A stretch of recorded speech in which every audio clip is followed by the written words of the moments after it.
구름아 빨리 좀 가자. 기다림의 의미에 대해서 하나님 말씀을 증거합니다.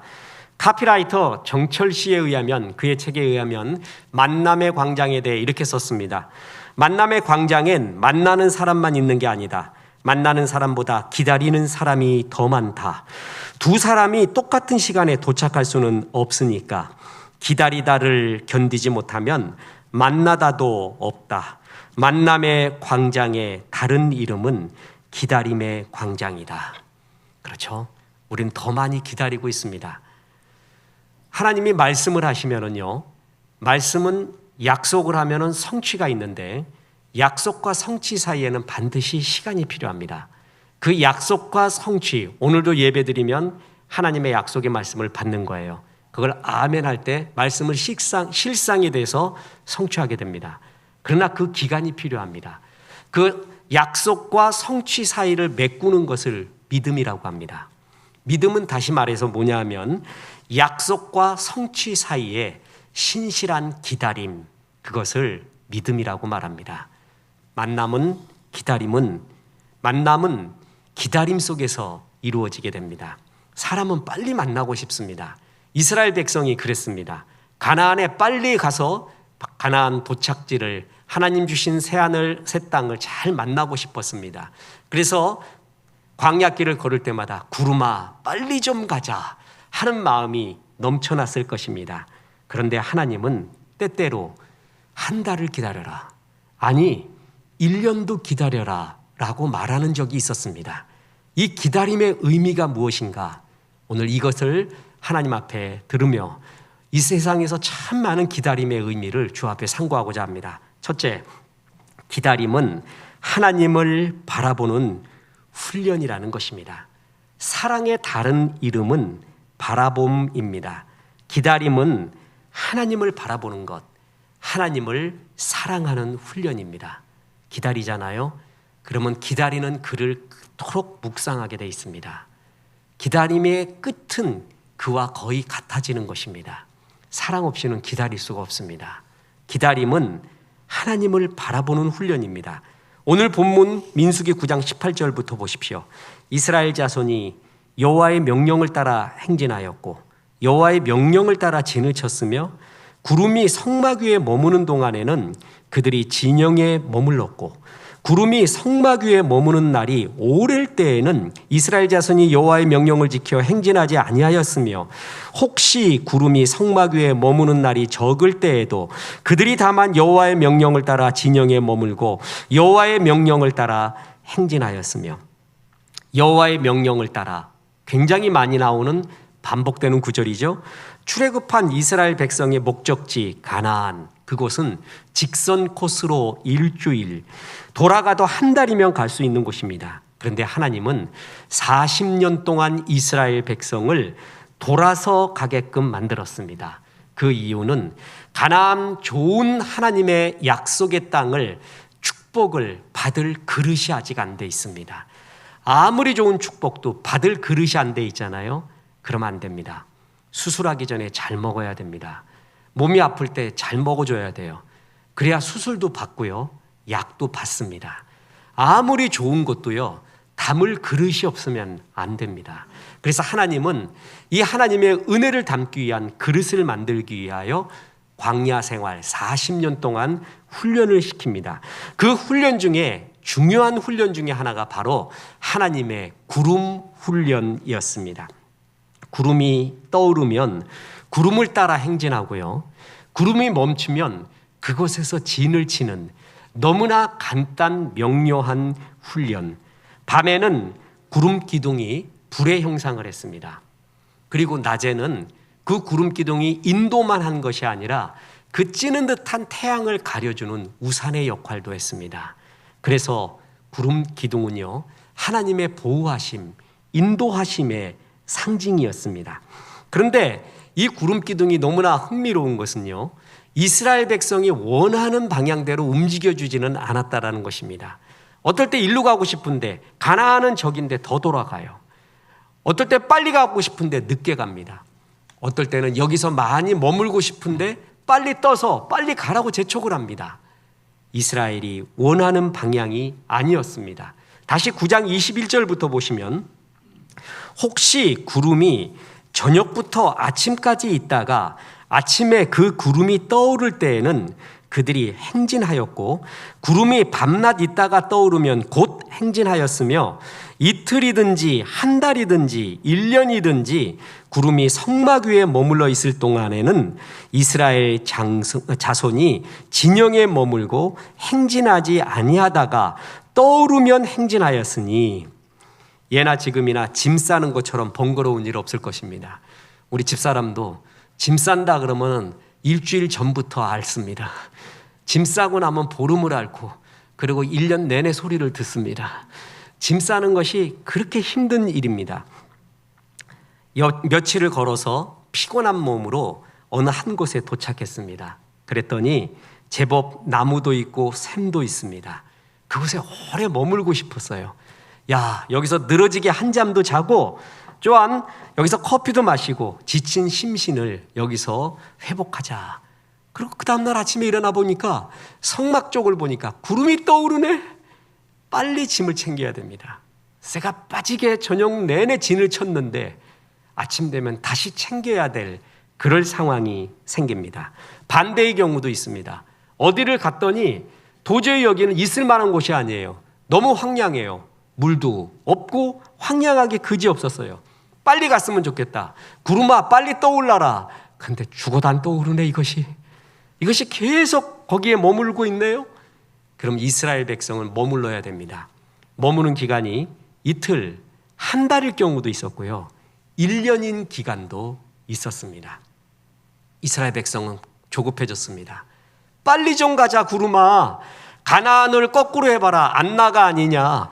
왜 안 나가냐. 구름아 빨리 좀 가자. 빨리 가야 직진해야 우리가 그 목적지에 도달할 것이 아니냐.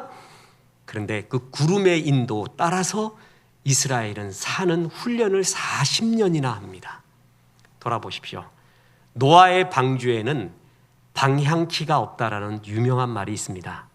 그런 설교, 책, 강연도 많이 들었을 것입니다. 노아의 방주는 하나님 명령대로 방주 만들었어요. 물이 찼어요? 그럼 그냥 떠가는 겁니다. 자기가 원하는 대로 방향키를 정하는 것이 아니었어요. 그게 노아의 방주가 갖고 있는 신앙적, 신학적 중요한 의미 중에 하나입니다. 이스라엘의 광야 생활도 마찬가지였습니다. 내가 원하는 대로 구름을 이끌고 가는 게 아니라 구름이 인도하는 대로 가야 돼요. 하나님의 인도하심, 보호하심을 바라보는 훈련, 하나님을 사랑하는 훈련을 거기서 하게 된다는 것입니다. 보십시오. 유대인의 경전 주석서인 미드라쉬에 보면은 다윗 왕의 반지라는 아주 흥미로운 이야기가 나옵니다. 거기에 다윗 왕이요 어느 날 보석 세공인을 불러서 명령을 합니다. 날 위해 아름다운 반지 하나를 만들어 다오. 거기에 내가 전쟁에서 큰 승리를 거두어 환호할 때 교만하지 않게 하고 내가 실패해서 낙심할 때 결코 좌절하지 않게 스스로에게 용기와 희망을 줄 수 있는 글귀를 써 넣어라. 반지에 그걸 어떻게 써 그거를. 그러니까 이 보석 세공업자가 머리가 터지기 시작했습니다. 그러다가 지혜가 떠올랐습니다. 다윗의 아들 솔로몬에게 가자. 혹시 답이 있지 않을까? 솔로몬한테 물어봤어요. 그러니까 솔로몬이 답을 줍니다. 이렇게 새겨 놓으세요. 이 또한 지나가리라. 그 유명한 말입니다. 많이 들었죠? 찬송도 나오고요. 글에도 나오고 믿지 않는 사람도 강연에서 수없이 인용하는 구절. 이 또한 지나가리라. 무슨 말인가요? 인생은 과정이라는 것입니다. 뭐냐 하면 승리했다, 성공했다, 실패했다, 그게 목적지가 아니라는 거예요. 그것도 하나의 과정일 뿐이라는 것입니다. 과정 속에서 붙들어야 되는 진짜 중요한 것이 있다라는 거예요. 그게 바로 하나님이라는 것입니다. 하나님은 성공의 과정 속에서도 실패의 과정 속에서도 기다림의 과정 속에서도 하나님을 사랑하는 거, 하나님이 마음의 중심이 있도록 인도하고 있다라는 것입니다. 성공이 목적이 아니라는 거예요. 그것도 지나간다. 실패도 지나간다. 다 지나간다. 하나님만 남는다는 거예요. 그래서 그 어떤 과정 속에서도 하나님을 보는 것이 제일 중요하다. 그것이 바로 이 또한 지나가리라 라는 것입니다. 보십시오. 다윗이 군대를 만들기 시작했습니다. 사울 왕에게서 쫓겼죠. 왕궁에서 나왔어요. 아둘람굴로 갔더니 자기와 처지가 비슷했던 사람들, 힘없는 낮고 허란 눈물 흘리는 사람들이 400명이 모여듭니다. 거기에 플러스 200명, 이제 600명이 다윗의 군대가 만들어져요. 들어보세요. 이제 됐다. 하나님이 날 다시 사랑하는 증표가 여기 보인다. 나는 다시 일어설 수 있다. 다윗이 희망이 생기지 않았을까요? 그 다윗의 군대가 본거지인 시글락으로 돌아올 때 그 시글락에 큰 사건이 일어났습니다. 아말렉 족속이 와서 그 시글락에 거주하고 있었던 다윗 군대의 가족들을 전부 납치해 가요. 그리고 시글락을 다 불로 태워버립니다. 퀴즈. 이럴 때 다윗의 측근들이 어떻게 했을까요? 다윗, 우리는 하나님을 믿습니다. 하나님이 당신이 택한 것도 믿고 당신의 리더십을 믿습니다. 우리 주의 이름으로 가서 다시 구해옵시다. 할 수 있습니다. 이렇게 말했다면 얼마나 좋을까요? 그렇죠? 그걸 기대했을 거예요, 다윗은. 왜냐하면 어려운 가운데 모였던 사람들이니까. 그런데 저는 이 사건이 제 개인적으로 다윗의 생애를 볼 때 제일 실망한, 제일 괴로웠던 사건 랭킹 2위라고 봅니다. 1위는 압살롬에게 반역을 당했을 때고요. 2위가 이때예요. 저는 이때 사실 정상적인 사람이라면 무너져야 됐다고 믿습니다. 어떻게 했는지 아세요? 다윗의 측근들이 다윗을 전부 죽이려고 했습니다. 너 때문이라고. 널 믿은 내가 잘못이라고 다윗을 죽이려고 합니다. 이때 다윗이 얼마나 실망했을까요? 사람이 말해요. 처음 이제 지상에 살다가 어려워져서 지하로 내려가고 또 지하로 내려가고 이럴 때는 까짓것 내려가 봐라. 내가 이제 어디까지 내려가나 보자. 이럴 거예요. 그런데 이제 지하에서 지상으로 왔어요. 이제 되나 보다. 이제 뭔가 풀리나 보다 이랬거든요. 그런데 다시 지하 3층으로 가래요. 사람이 이때는 못 견딥니다. 계속 내려갔으면 그러려니 해요. 근데 올라가요. 다시 이제 상승이 되는 것 같은데 다시 추락을 시작해요.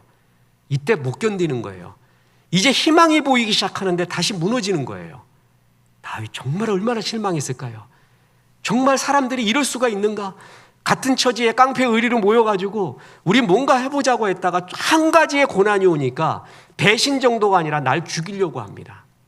그때 다윗이 한 구절이 나옵니다. 이 한 구절이 다윗이 그 마음에 하나님 마음에 합한 사람이구나 라는 것을 정말 절실하게 느꼈습니다. 대단한 믿음입니다. 보십시오. 사무엘상 30장 6절입니다. 백성이 자녀들 때문에 마음이 슬퍼서 다윗을 돌로 치자 하니 다윗이 크게 다급하였으나 그의 하나님 여호와를 힘입고 용기를 얻었더라. 이 한 구절이 가슴을 울립니다. 다급했어요. 당황했어요. 그런데 누굴 바라봤어요? 하나님. 하나님을 의지하고 마음의 평정과 용기를 얻습니다. 이게 절대 믿음이에요. 보세요. 사람이 어떤 실패가 오거나 어려움이 오잖아요. 그러면 반드시 드러나는 게 내 마음의 지성소에 뭐가 있는가가 드러나요. 뭐가 절대적으로 차지하고 있는가. 그 마음의 지성소에 돈이 있었던 사람이 있어요. 그 사람은 돈이 없어지잖아요. 그럼 무너져 버립니다. 완전히 무너져요. 어떤 사람은 명예가 있어요. 그 명예가 없어지잖아요. 그러면 삶을 포기해버려요. 다른 거 남은 거 많았는데도요. 사람마다 자기의 마음의 지성소에 갖고 있는 절대적인 것이 있어요. 고난은 내 마음의 절대적인 것이 무엇인가를 보여줘요. 사람이 내 마음에 절대적으로 있잖아요. 근데 그 사람이 날 배신해버리면 무너져 버립니다. 그런데 다윗은 마음에 뭐가 있었어요? 하나님이 있었던 거예요.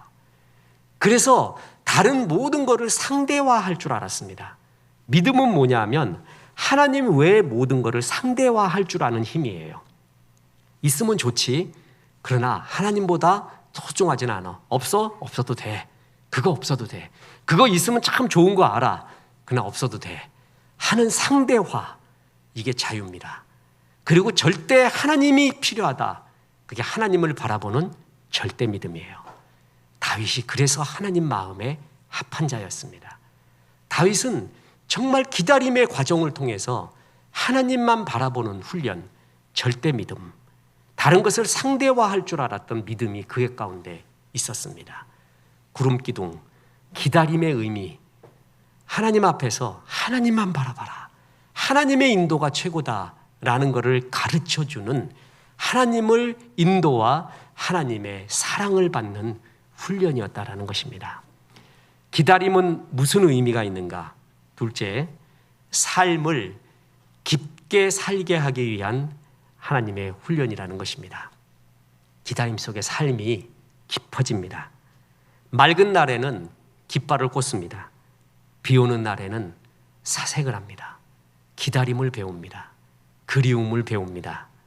하나님은 전도서의 말씀처럼 우리에게 맑은 날과 비 오는 날을 병행해 서 주십니다. 그래서 조화를 이루게 합니다. 맑은 날만 지속되잖아요. 그게 사막이 되는 것입니다. 그게 결코 좋은 게 아닙니다. 무풍지대만 있잖아요. 그럼 남을 이해하지 못합니다. 아침에 똑같은 예배를 드렸잖아요. 어느 학부모님이 그렇게 우세요. 그렇게 울면서 은혜 받았대요. 이유가 뭔지 아세요? 내 자식이 고난당하고 자식이 아픔이 있으니까 그 말씀이 다가오는 거예요. 남의 자식 이야기도 정말 가슴에 와 닿는 거예요. 하나님은 맑은 날과 비 오는 날을 병행해서 주시면서 우리를 조화롭고 깊은 인격체, 신앙인으로 만들어 갑니다. 우리 아버지가 전에 예수 안 믿을 때 술 한 잔, 이 주님이 아닌 다른 주님 영접하고 나면 많이 부르는 군가가 있었습니다. 전누의 시체를 넘고 넘어 앞으로 낙동강아 잘 있거라 우리는 전진한다. 그걸 계속 이렇게 불러요. 그러면 우리는 듣고 있어야 돼요. 맑은 날에는 깃발 꽂아요. 맑은 날에는 깃발 꽂는 날이거든요. 그런데 깃발만 꽂았더니 돌아보니까 전우들이 다 죽어버렸어요. 따라오던 사람이 다 죽어, 다 시체예요. 깃발형 인간이 있거든요. 깃발형 리더의 특징이 뭐냐면 일은 이루어내요. 사람은 다 죽어버려요. 돌아보니 주변에 아무도 없어요. 일은 이루었는데 사람은 다 죽어버렸어요. 맑은 날의 의미는 깃발입니다. 그런데 비 오는 날의 의미가 뭔지 아십니까? 생각이에요. 사색이에요. 그리고 더 깊이를 더하는 거예요. 맑은 날에는 들소에게 창을 던집니다. 들소 사냥을 합니다. 근데 비 오는 날은 들소 사냥을 못하고 낮에 잡았던, 맑은 날 잡았던 들소를 벽화로 그립니다. 그때 예술이 나옵니다. 그리고 생각이 나오고 더 큰 작전도 나오게 되고, 이 생각하지 않는 인간, 사색하지 않는 인간은 깊이가 없어지고 결국은 딸리게 됩니다. 하나님은 그래서 기다림의 날, 비 오는 날을 주셔서 깊이 생각하게 만듭니다. 여러분, 게으름과 의도적 느림은 차이가 있습니다. 게으름은 죄악입니다. 은밀한 죄악으로서 하나님의 일을 결정적으로 못하게 하는 결정적인 죄악, 죄 같지 않는 죄가 게으름입니다. 그런데 의도적인 느림이라는 것이 있습니다. 일부러 속도를 늦추는 거예요. 그래서 내가 누구인지, 어디로 가는지, 주께서 주시는 풍경이 무엇인지 생각과 사색을 하기 위하여, 풍경을 보기 위하여 일부러 속도를 늦추는 거예요. 그게 느림의 의미입니다. 속도는 풍경을 죽입니다. 시골 간이역에 피어있는 코스모스를 KTX 타고 가서 볼 수가 있습니까? 못 봅니다. 자탄풍이라고 아세요? 자전거 탄 풍경. 자전거를 타고 가면 풍경이 보여요. 그거보다 더 좋게 풍경 보는 게 뭔지 아세요? 걸어가는 겁니다. 그러면 다 보입니다. 내 저 산을 정복하고야 말리라 하고 그냥 배낭 메고 올라갔어요. 그때는 꽃이 안 보여요. 정복했어요. 내려오면서 쉬면서 오자, 풍경도 보자, 커피도 마시자 그랬더니 내가 올라갔던 길에 꽃이 피어 있는 것을 발견합니다. 속도는 풍경을 죽입니다. 풍경 없이 깃발만 꽂았잖아요. 성공 같지만 성공이 아닙니다. 그건 사람 사는 게 아닙니다. 하나님은 우리가 그렇게 살기를 원하지 않습니다. 사람답게, 하나님의 형상답게 아름다움과 기쁨과 즐거움이 있기를 살기를 원합니다. 그래서 기다림을 주십니다. 김은주 씨가 쓴 1cm 아트라는 시집이 있습니다. 현대풍 시집인데 거기에 제목 중에 21세기 음모론이라는 시가 있습니다. 너무 흥미롭습니다. 들어보십시오. 거실에는 TV가 있다. 차 안에는 DMB가 있다. 가장 은밀한 장소 화장실까지 따라오는 스마트폰이 있고 비행기 좌석 앞에는 어김없이 스크린이 있다. 심지어 엘리베이터 안에는 늘 켜져 있는 모니터가 있다. 이쯤 하면 음모론이 의심되지 않는가? 인간에게 사색할 시간을 주어서는 안 된다는 외계인의 음모론. 외계인이 인간을 멸종시키려고 요놈들 멸망시키는 방법은 생각할 틈을 주지 말자. 어찌됐든 바쁜 속에 몰아넣자. 사색하지 말게 하자. 재밌는 시 아닙니까? 세계적인 IT 미래학자이자 인터넷의 아버지라고 불리우는 니콜라스 카라는 학자가 있습니다. 이분이 쓴 책이 생각하지 않는 사람들이라는 책인데 좋은 책입니다. 여기에 보면 현대인들이 정보의 가격이 거의 제로거든요. 옛날 책값 하나가 1,000만 원이었대요. 중세. 그래서 중세 수도원에 도서관에는 책을 쇠사슬로 묶어놨습니다. 그렇게 비싸갔고요. 근데 지금은 정보의 가격이 거의 제로입니다. 그죠?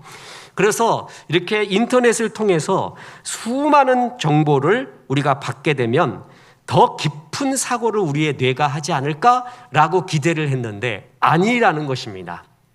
그의 결론은 뭐냐면 인터넷 첨단 기술을 통해 우리의 지식은 즉흥적이고 단기적으로 접근하게끔 만들었고 깊이를 잃어버리게 만들었대요.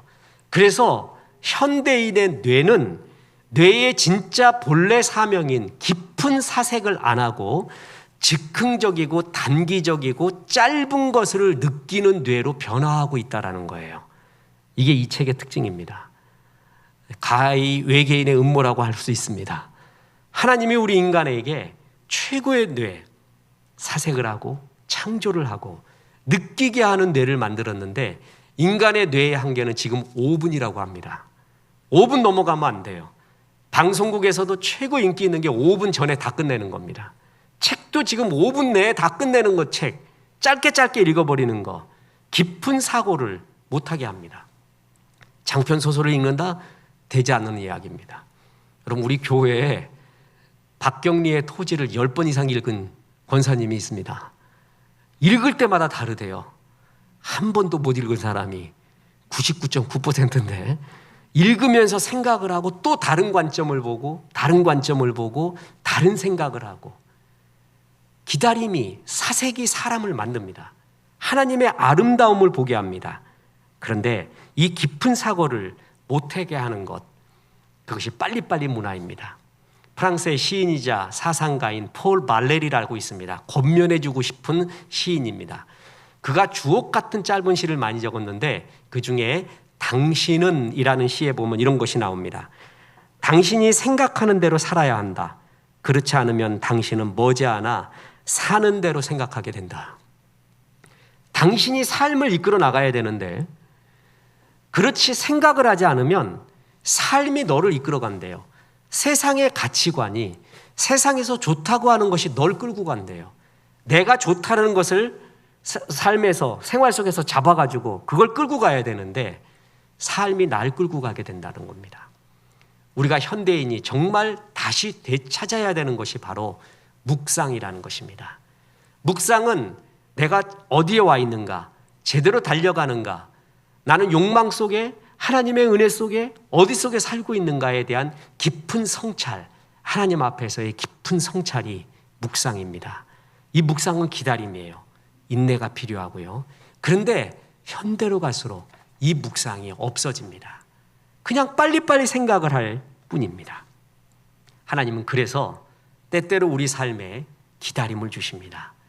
기다림 속에 인내하게 하시면서 하나님의 형상대로 지음받은 우리 인간이 생각하게 합니다.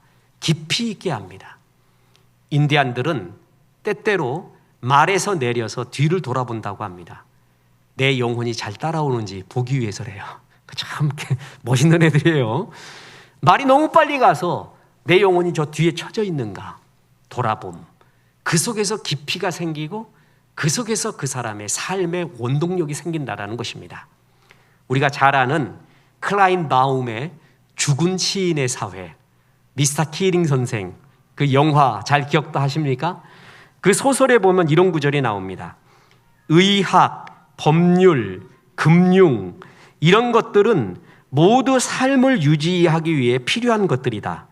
그렇다면 시, 낭만, 사랑, 아름다움이 세상에 있는 까닭은 무엇일까? 그건 바로 사람들의 삶의 양식이기 때문이다. 죽은 시인의 사회, 시와 아름다움과 낭만이 없어지고요.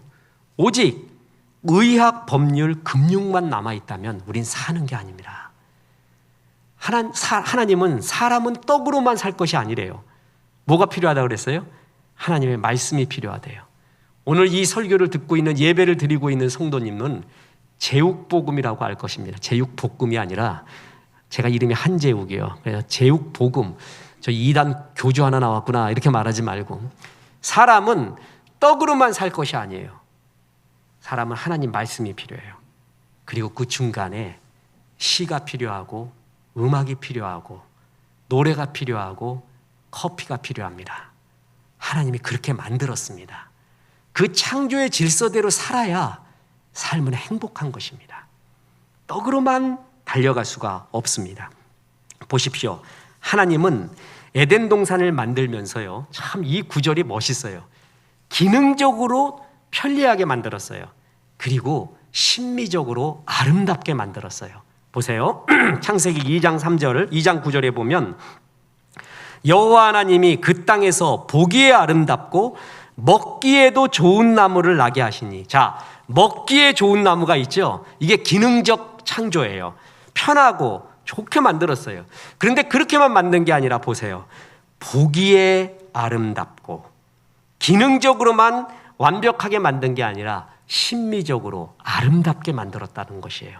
저는 이걸 너무 좋아합니다. 제가 사실 전공하고 싶었던 것이 The Beauty of God, 하나님의 미에 대한 거예요. 하나님의 진선미가 있거든요. 하나님의 진선은 연구가 많이 됐어요. 근데 미에 대해서는 연구가 진짜 거의 없어요. 그리고 이에 대한 전공 교수님들도 거의 없습니다. 릴랄드 라이켄 교수 같은 사람 정도가 이런 것을 계속 글을 써내고 있고 영감이 있습니다. 하나님이 이 세상을 만들 때요, 온통 회색으로 만들지 않았어요. 총천연 칼라로 만들었어요. 그죠? 꽃들을 한번 보세요. 어떻게 그런 색깔들이 나올 수가 있습니까? 사람들을 전부 생명으로 만들지 않고 그 색깔을 다 구별하게 만들었어요. 다시 말해서 하나님은 이 세상을 기능적으로 먹음직하게만 편리하게만 만든 게 아니라 아름답게 만들었어요. 그게 하나님의 속성이에요. 그래서 인간만이 아름다움을 느낄 수가 있어요. 미를 느낄 수가 있어요. 그때 인간다움이 느껴지고 행복이 느껴지고 아름다움이 느껴질 수가 있는 거예요. 다시 말하지만 찐팬지에게 모나리자 그림하고 바나나 100개를 주면은 물어보나 마납니다. 바나나한테 손이 가죠. 모나리자 다 부셔버립니다. 근데 우리는 모나리자 하나 그 가격이 얼마인 줄 아세요? 제가 미술과 돈에 대한 글, 돈으로 예술은 매길 수가 없지만 그것도 무시할 수 없는 게 먹고 살아야 예술가가 되잖아요. 모나리자는 국가에서 안 판대요. 국가에서 안 팔기 때문에 가격이 계속 올라가고 있는 중이래. 지금 경매에서 최고 가격의 10배가 넘어갔어요. 이미. 국가에서 안 팔아요. 국가가 망하지 않는 한 그것은 안 판다고 합니다. 모나리자를 느껴요. 우리는 예술을 느끼잖아요. 이게 인간다움이고 기다립니다. 자, 보세요. 시인을 없애는 사회, 죽은 시인의 사회. 한 개인에게도 그 마음에 시와 예술과 음악이 없어요. 오직 성공만 있어요. 그건 사람 사는 게 아닙니다. 그렇게 해서 성공해서 사람은 행복하게 만들어지지 않았습니다. 죽은 시인의 개인이 되면 그 사람 행복하지 않습니다. 그래서 하나님은 기다리게 합니다. 사색하게 합니다. 미술작품 볼 때 서서 보잖아요. 한참을 멈추잖아요. 멈춤과 기다림, 그것은 사색을 낳고 아름다움을 생각하게 하고 돌아보게 하고 우리를 깊이 있게 합니다. 묻습니다. 언제 커피 마시세요? 기다릴 때 많이 마십니다. 비 올 때 많이 마십니다. 그죠?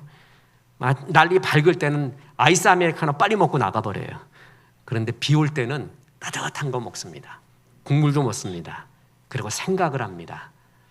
우리에게 하나님이 이런 기다림의 시간, 비 오는 날을 주는 것은 정말 감사합니다.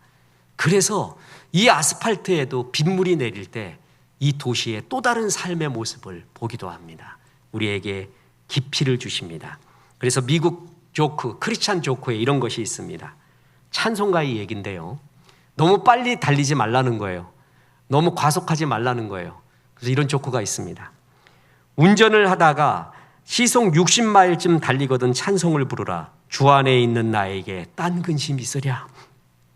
70마일쯤 달리거든 내 주를 가까이 하게 하면 십자가 짐 같은 고생이 나를 불러라. 80마일쯤 달리거든 주께로 가까이 더 가까이라고 불러라.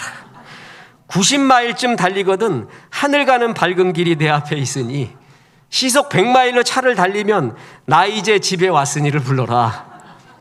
빠른 게 다가 아니라는 거예요. 쉬어가며 기다려가며 하나님이 주신 아름다움을 느껴봐라. 기다림은 바로 내 삶을 깊이 있게 합니다. 그래서 행복이 뭔가를 가르쳐주는 하나님의 교육입니다. 마지막이 있습니다. 기다림의 의미, 그것은 하나님의 느리심이 우리를 살리고 있다는 것입니다. 하나님의 속성이라는 것이에요. 예수님이 자기의 제자들을 가르치시는 양육하는 방법 중에 하나가 바로 기다림이었습니다. 사랑의 다른 이름이 기다림입니다. 고린도전서 13장이 사랑장이죠. 그 4절에서 17절에 나오는 사랑의 속성 15가지 중에서 기다림이 3가지나 들어갑니다. 보십시오. 사랑은 오래 참고, 사랑은 모든 것을 참으며, 사랑은 모든 것을 견디느니라. 사랑의 속성이 기다림이라는 것이에요. 기다림은 사랑이 있기 때문에 기다립니다. 사랑이 없으면 기다리지 않습니다. 기다림의 애태움, 기다림을 하면서 그물을 생각하거든요. 그와 기다림의 끝은 하나가 돼요. 그게 바로 사랑이라는 것입니다. 하나님의 이 길이 사랑하심과 인내하심과 기다리심이 없었으면 저도 우리 모두도 소돔과 고모라였을 것입니다. 기다림은 하나님의 사랑의 속성 중에 가장 깊은 속성 중에 하나입니다. 성경에 보면 기다림의 이야기가 많이 나오죠. 그 대표적인 것이 누가복음 15장 집 나간 탕자를 기다리는 아버지의 마음, 그게 하나님의 사랑의 이야기입니다. 기다리던 아들이 돌아오자 먼 발치에서 보이는데도 아버지가 달려갑니다. 이게 중요합니다. 개역 한글에서는 상거가 먼데 달려간다 그랬거든요. 근데 개역 개정에서는 보십시오. 누가복음 15장 20절에 아직도 거리가 먼데 아버지가 그를 보고 측은히 여겨 달려가 목을 안고 입을 맞추니, 보십시오. 성공해서 돌아오는 아들은 환대를 받으면서 당당히 집에 돌아올 수 있습니다. 그런데 실패한 아들은 다릅니다. 그래서 아버지는 날마다 문 앞에 나가 눈이 짓무르도록 아들을 기다립니다. 그리고 돌아오는 아들이 보이자 아직도 거리가 먼데, 상거가 먼데 달려가 껴안고 입을 맞춥니다. 왜 그런지 아세요? 이놈이 멀리서 눈치 봐요. 나는 실패한 아들이거든요. 성공한 애는 당당히 들어가요. 실패한 애는 눈치 봅니다. 면목이 없습니다. 멀리서 바라보면서 우리 아빠 엄마가 조금이라도 싫은 눈치 보이면 바로 떠나버립니다. 아, 역시 나는 안 되는구나. 아버지는 그걸 아는 거예요. 멀리서 실패한 아들의 모습이 보여요. 그랬더니 달려갑니다. 얘야 멈칫거리지 마라. 거기서 면목 없다고 고개 숙이지 마라. 넌 내 아들이야. 성공하건 실패하건 상관이 없다. 넌 내 아들이야. 그리고 달려가줘요. 기다림의 썩은 마음, 문드러진 마음, 그러나 달려가는 사랑의 열정, 그것이 탕자를 잡습니다. 집에 돌아오게 합니다. 이게 하나님의 사랑 아닙니까? 면목 없어서 주춤거리고 있는 애한테 아니야, 왜 실패했니? 언제까지 너 얼마 동안이나 있었니? 얼마를 날렸니? 하나도 묻지 않습니다. 그냥 내 아들이라고 합니다. 그 사랑, 그게 기다림의 사랑이었고 하나님의 사랑의 속성이었고 껴안는 주님의 마음이었습니다. 기다림은 주님의 사랑이고 그것이 우리를 살렸다라는 것입니다. 뉴욕 버스 정류장 매우 붐볐습니다. 생기발랄한 젊은 남자들이 버스에 올랐습니다. 그들은 여행의 기분에 취하고 떠들고 웃다가 문득 그들의 앞자리에서 표정이 너무나 어둡고 수염도 덥수룩하고 그리고 침묵하고 있는 한 젊은이를 보게 됩니다. 이 젊은이들이 그에게 관심을 보이면서 말을 걸었습니다. 그러나 하나도 대답 않고 등을 돌리고 창밖만 보게 됩니다. 그래도 젊은이의 특징이 뭐예요? 눈치 안 보죠. 아이고 왜 그러세요? 얘기 좀 해보세요. 뭔가 이렇게 슬픈 일이 있나 보죠? 계속 말을 걸었습니다. 그러자 그 사람이 굳게 닫혔던 입을 열고 말을 시작합니다. 그의 이름은 빙고. 지난 4년 동안 뉴욕 교도소에서 징역살이를 하고 이제 석방이 되어 집으로 돌아가는 길이라고 합니다. 그러면서 자기는 가족들에게 편지를 썼다고 합니다. 그 편지의 내용이 이렇습니다. 여보, 사랑하는 아들딸아, 내가 감옥에 있는 동안 고생이 많았어. 나는 그대들에게 아무 할 말이 없어. 미안할 뿐이요. 우리가 살던 마을 어귀에 커다란 참나무 한 그루가 있어. 만일 가족들이 나를 용서하고 다시 받아들일 생각이라면 그 참나무에 노란 손수건을 달아놓아 주세요. 만일 나를 받아들일 생각이 없다면, 그래서 노란 손수건을 달아놓지 않으면 나는 그냥 버스에서 내리지 않고 바람처럼 어디론가 가겠소. 그런 편지를 보냈어요. 이 사람이 얼굴이 어두웠던 이유가 있습니다. 이제 집으로 가까이 오자 나를 과연 가족들이 받아들일까 하는 불안감, 그것이 가슴을 조이게 했습니다. 이 이야기를 들은 승객들은 모두가 가슴을 조이게 되었습니다. 마을과 거리가 점점 가까워졌습니다. 20마일, 15마일, 10마일, 물을 껴앉은 듯한 버스 안은 정적이 감돌았습니다. 승객들 모두가 창가로 몰려가서 숨을 죽이고 기다렸습니다. 드디어 그 버스가 마을을 향해 산모통일을 돌았습니다. 바로 그때 와 하는 소리가 나기 시작했습니다. 젊은이들의 함성이 일제히 터져 나왔습니다. 버스 승객들은 너나 나나 할 거 없이 자리를 박차고 일어나서 소리를 치고 서로 얼싸안았습니다. 이유가 뭔지 아십니까? 그 참나무에는 하나의 노란 손수건이 아닌 온통 수십 개, 수백 개의 노란 손수건이 걸려 있었던 것입니다. 20개, 30개, 아니 100개의 노란 손수건이 올드 오크 트리, 거기에 물결치고 있었습니다. 혹시라도 남편이 손수건을 보지 못하고 그냥 지나칠까 봐 아내는 아이들과 함께 그 참나무에 온통 노란 손수건으로 장식해 놓은 것입니다. 빙고가 일어났습니다. 이 늙은 전과자는 승객들을 뜨거운 환호를 받으며 버스 앞문을 향해 천천히 내려갔습니다. 나 집으로 갑니다. 여러분 감사합니다. 이 이야기는 많은 사람들의 심금을 울렸고 1973년 타이어 옐로우 리본 라운드 올드 오크 트리라는 노래로 만들어져서 세계적인 히트를 했습니다. 타이어 옐로우 리본 라운드 올드 오크 트리, 그 노래의 실제 배경입니다. 멀리서 노란 손수건 하나 보지 못할까 봐 그 올드 오크 트리, 거기에 모든 손수건, 노란 손수건을 다 걸어놓은 가족의 마음. 멀리서 실패한 놈이, 자식놈이 쭈삣쭈삣 하다가 도망갈까 봐 아버지가 짓무른 눈으로 기다리다가 달려갑니다. 얘야 거기 스톱, 내 아들아 내가 너를 얼마나 사랑하는데. 온통 100개, 1000개의 옐로우 리본, 노란 리본을 걸어놓은 그런 참나무처럼 아버지의 뜨거운 사랑이 그를 향해 달려가게 합니다.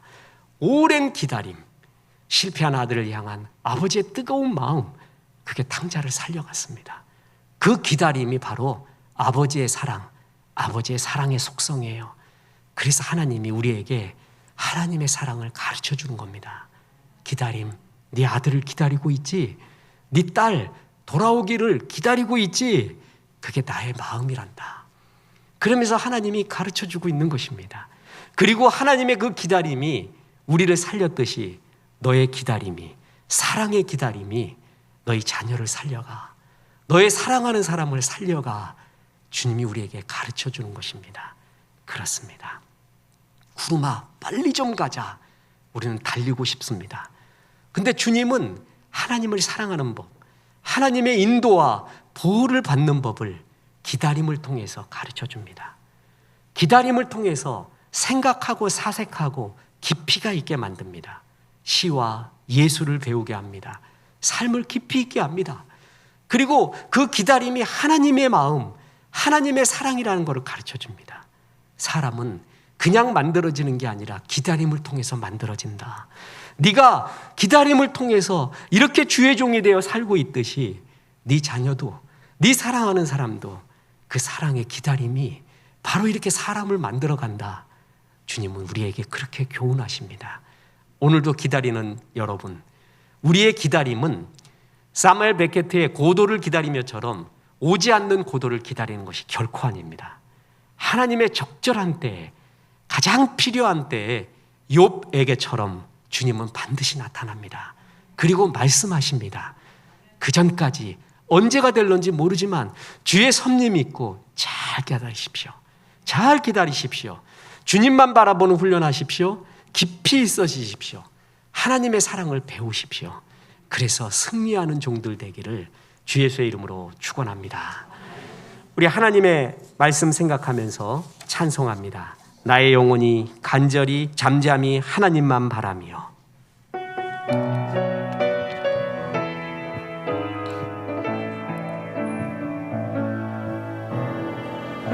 나의 영혼이 잠잠히 하나님만 바라며 나의 구원이 그에게서 나는도다.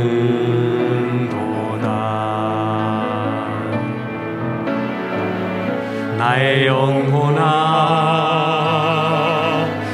잠잠히 하나님만 바라라. 나의 소망이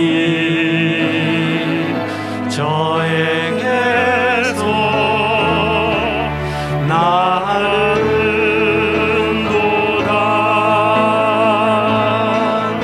오직 주만이 나의 반석, 나의 상원이시니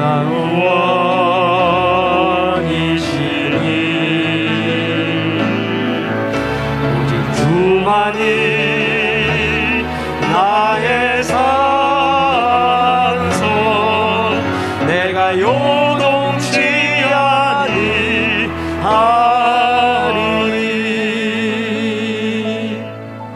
이제는 우리 구주 예수 그리스도의 은혜와 하나님의 크신 사랑과 성령님 기다림을 배우라 말씀하심이 이 말씀에 아멘 하며 하나님의 기다리심을 마음에 새기며 기다리며 주님을 바라보는 성도들에게 함께 하셔서 이제부터 끝날까지 크신 영광 받으시옵기를 우리 구주 예수 그리스도 이름으로 축원하옵나이다.